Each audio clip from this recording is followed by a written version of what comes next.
Imagine diligently brushing, flossing, and visiting the dentist regularly, only to find out that you have gum disease anyway. Once thought to be caused by poor oral hygiene, new research confirmed most periodontal disease is actually the result of common genetic mutations. And joining me today is Dr. Michael Kozarski. Thanks for being here. Thanks. Dr. K. Me. Yeah, thanks. Thanks for being here. And tell us how this works, because we're just talking about this during commercial break. This is a rare thing. Not a lot of dentists have this. In fact, you said about 100 in the country, maybe? About 100 in the country actually doing the test now. It's real simple to do, and so we're doing that. It's a real simple test to do as well, though. It just takes about a minute to do that. And you brought the kit here. We did. It's just it's actually Betty would rinse with this saline solution for about a minute. Okay. And then spit into this little receptacle cup. We cap it off, send it off to a lab. The lab will then test the DNA, and we're either testing the patient's DNA to see if she's at risk genetically to have gum disease, or we're testing to see the bacteria in her mouth if the bacteria are the virulent type to cause gum disease. So we're testing two kinds of DNA, her DNA and the bacteria's DNA, to know if they're going to be attacking her body or not. And as a dentist, how does this help the dentist treat the patient?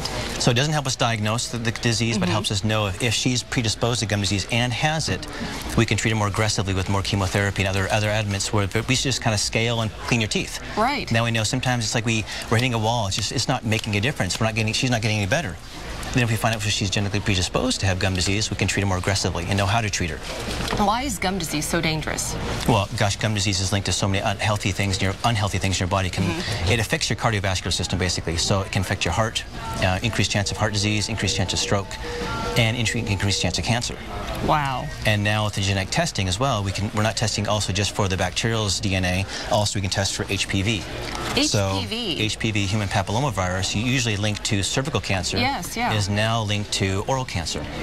Oh my goodness. And can you show us how it works? Yeah, simply I just go and pop this open. Betty goes ahead, just swishes us with this. I'd have her rinse for a minute, but so we'll just speed things up. She'd swish. Saline solution, you said? Just basically swish for a minute, then go ahead, she spits in that cup. And you guys take that, and you said it takes about how long for the results to come back? About a week and a half. About a week and a half. Yeah. And that's it. Testing has come a long way. The great thing about this is it's very accurate and it's so simple. That's what's the beauty of this. And where can people ask for these tests? Their dentist. Ask their dentist. Wow. Do you find that more dentist offices will offer this in the future? I hope so. Right now it's like, only 100 in the U.S. out of 100,000, 110,000 dentists. It's not that many yet, but this will be, I think, the wave of the future. The more you know, the better. Thank you so much for being here, Betty. Dr. K, thank you so much. For more information on these genetic tests, just go to our website, komonews.com, and click on Komo 4 TV.